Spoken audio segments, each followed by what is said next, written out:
Hi అండి. ఇగో పల్లీలు పచ్చిమిర్చి మూకుడు పెట్టి వేయించుతున్నాను. మూకుడు పెట్టాను, మూకుడు కాలింది. కొన్ని పల్లీలు 7-8 పచ్చిమిర్చీలు వేసాను. ఇది వేగింది చూడండి. ఇందులో 4 కరివేపాకు, సగం వేగిపోయాక 3 వంతులు వేగిపోయాక కొంచెం కరివేపాకు, చిన్న చింతపండు, కొంచెం చింతపండు వేసి కొంచెం వేచాలి.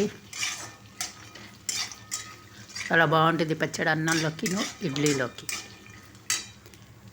ఇందులోకి కొన్ని జీలకర్ర,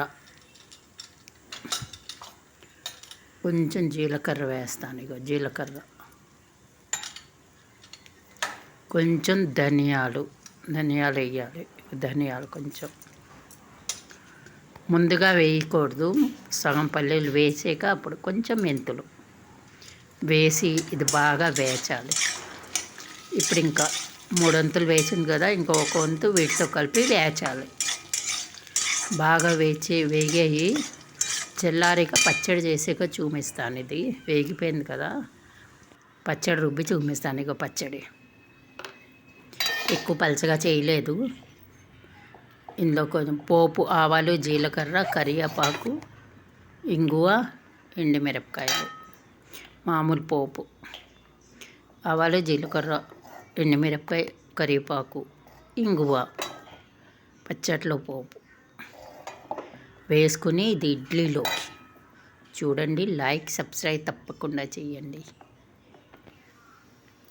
ఇది అన్నంలో తినొచ్చు, ఇడ్లీలో, పొంగరంలో, దేంట్లో అయినా తినొచ్చు. ఈ పచ్చడి చూసారా?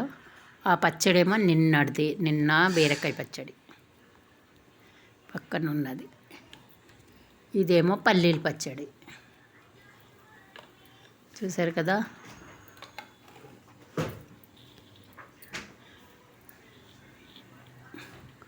లైక్, సబ్స్క్రైబ్ తప్పకుండా చేయండి. చూడండి, రండి తిందాం.